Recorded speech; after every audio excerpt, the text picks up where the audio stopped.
Hi, my name's Jenna Bennardo. I'm Kelsey Kaeb. I'm Joranne Cleaver. I'm Sophia Goldberg. I'm Peiffer. Our topic for the PSA assignment is the homeless population. First, I'm going to explain some misinformed assumptions and biases that people think about this population. The first myth is that people choose to be homeless. A variety of different factors can contribute to an individual's experience of homelessness.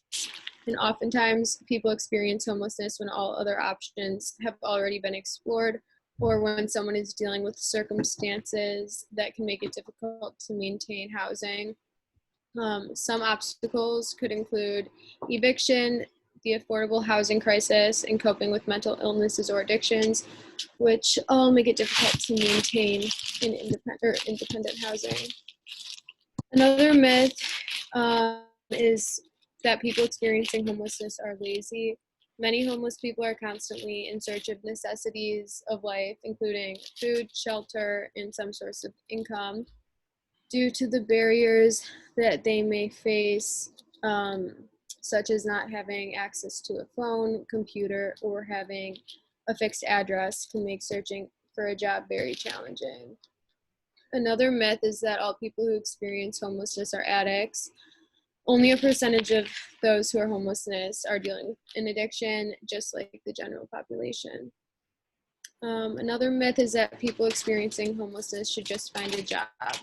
It can be very challenging for the homeless population to find a job while they're facing challenges such as lacking a permanent address, not having regular access to showers, barriers to transportation, and other difficulties such as mental illnesses.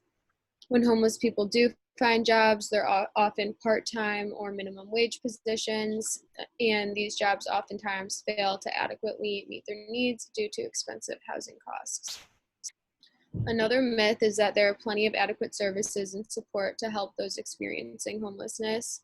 Many solution services and supports for homelessness have focused on emergency services, such as just shelters or food banks.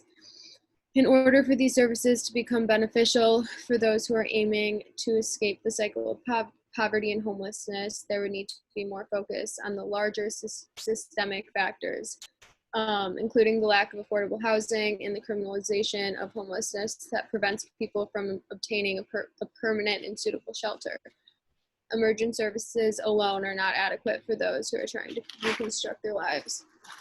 And another myth is that property values will go down if we let homeless shelters into our neighborhoods. There is no evidence to support this myth, and this common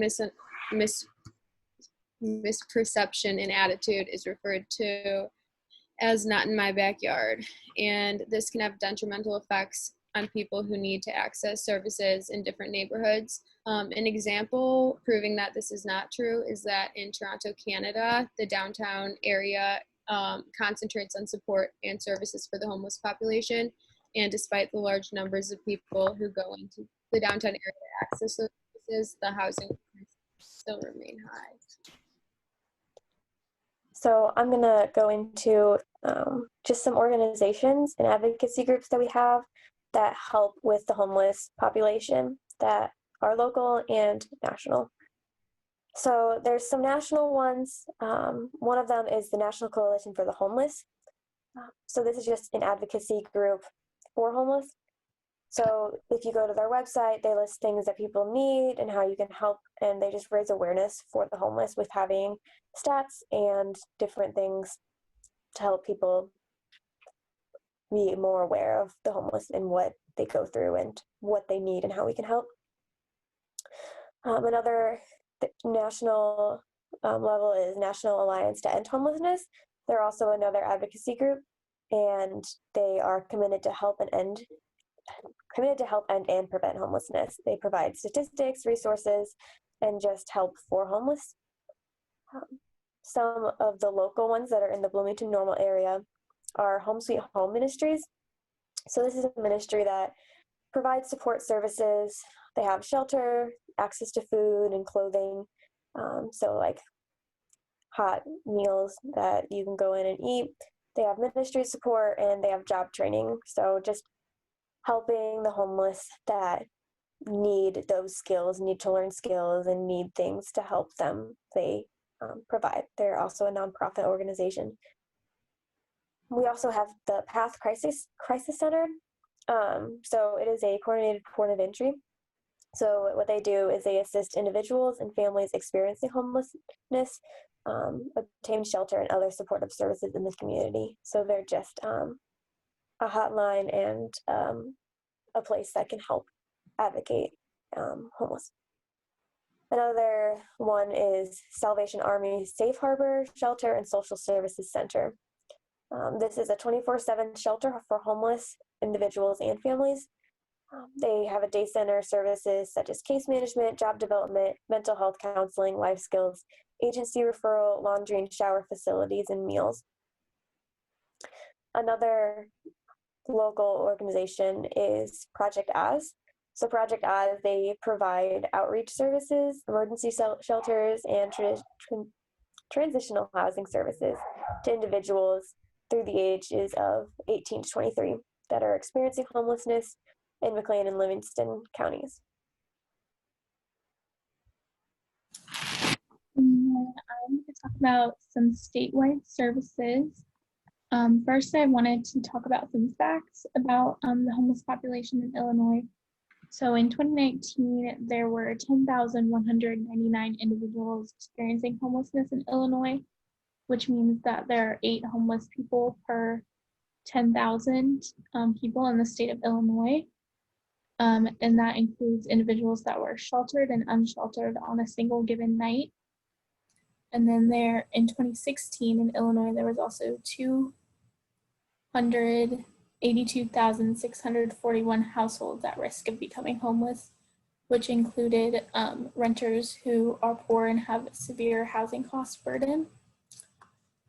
So some services in Illinois, there's a few different kinds of programs. So the first one is emergency and transitional housing. This provides immediate shelter and services for individuals experiencing homelessness and individuals at risk of becoming homeless, which includes transitional housing, overnight housing, and emergency housing. Overnight shelters are shelters for a place to sleep for less than 12 hours. They offer meals and supportive services. Transitional shelter is a shelter that an individual can stay at for up to 2 years. They offer meals and supportive services. And then there's voucher shelter, which is provided by local motels and hotels through a voucher program for individuals when shelters are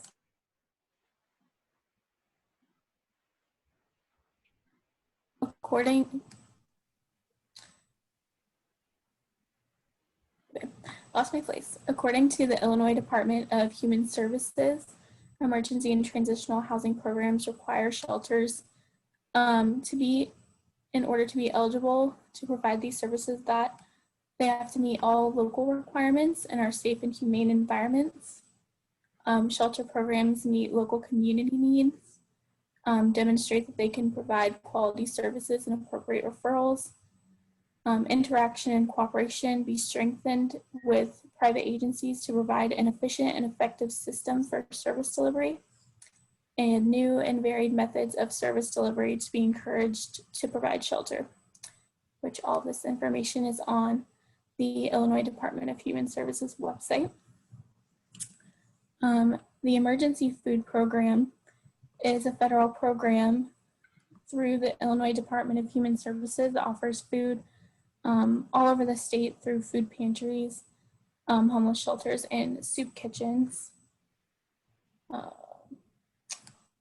which it is a federal program. And then Homeless Prevention Program is created to help families stay in their current homes, shorten the amount of time that families stay in a shelter, and to help families obtain affordable housing. So they provide assistance with things like rent and mortgage payment, utility payment, case management, and other supportive services that help directly to prevent homelessness, which can include outreach, case management, counseling, employment services also. And then supportive housing program is a program that combines state-funded services with permanent housing for individuals and families experiencing homelessness. Local government, nonprofit agencies, and community organizations can provide services such as substance abuse treatment, case management, mental health services, childcare, transportation, and many others.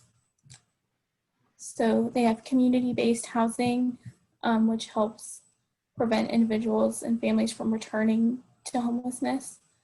And then it also provides some other programs, which I already stated. And then there are homeless youth agencies, which assist youth experiencing homelessness and prevent youth from becoming homeless through the Illinois Department of Human Services. Okay, so I will be talking about the social problems that are faced by the homeless population. So the first one being food and shelter insecurity. So the definition of homeless people would be people who don't have a place to call home that they can go to every night. This can include, but is not limited to, people who are spending their nights in shelters, the streets, abandoned buildings, or even on a couch at a friend or family's home. The lack of shelter, along with the food insecurity, which is not knowing where your next meal is coming from, only makes it more difficult for those who are homeless to get back on their feet. The next problem that they face being the income insecurity. Most people who are homeless do not have a stable income. With this being said, they do not have one that is consistent in terms of time or money, so it's not like a regular check, and the amount could be different each time.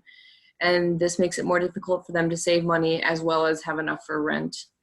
Healthcare insecurity is also a big one, since most people who are homeless do not have a regular income. Receiving health insurance and seeing doctors is very difficult to obtain. This means that going to see a doctor or a dentist visit can cost hundreds of dollars out of pocket with no insurance coverage. This lack of medical treatment and medical attention often only leads to the potential health risks and disease complications for the homeless population. And then the last one being the basic need insecurity. Experiencing homelessness, no matter if it is a one-time short-term situation or if it can last for years, leaves basic needs ignored. Warm and dry clothes, as well as food and water, are never guaranteed daily, and without these basic needs being met, it's often makes their situation more complex and takes them a lot longer to overcome being homeless. I will be talking about the strengths and resilient qualities of the homeless population. One of them is that the homeless population is very good at locating resources, and they're also very good at solving problems. These two kind of go hand in hand. They have to find somewhere to eat, sleep, and just to overall care for themselves every day. And they have to figure out how to access and utilize all of these resources that they do end up finding. And they also have to figure out when to use all of their resources.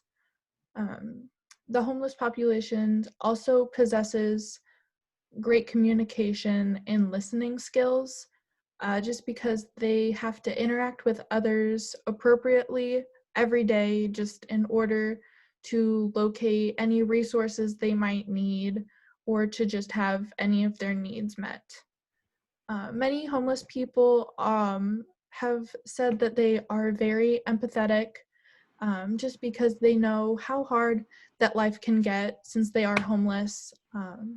They're very empathetic towards others. Many homeless people are very optimistic and they are motivated. They work hard every day to work towards overcoming their homelessness and maintaining that optimistic outlook helps them work towards their goal more. And seeing others overcome their homelessness helps them stay motivated and optimistic in achieving their goal. They also do have a strong sense of responsibility, especially as youths. They develop this sense of responsibility very early on, just because they need to learn to care for themselves and any others that they might be with.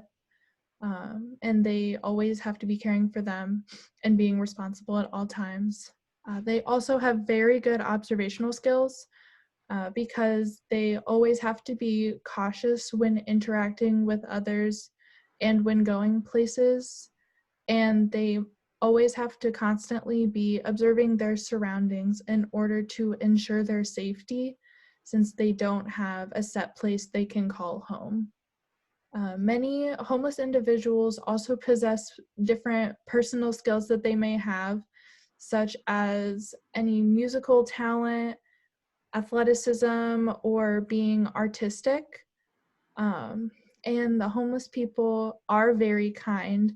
Many of them like to go out of their way to help others, especially others experiencing homelessness as they are. And they feel a good feeling after helping others.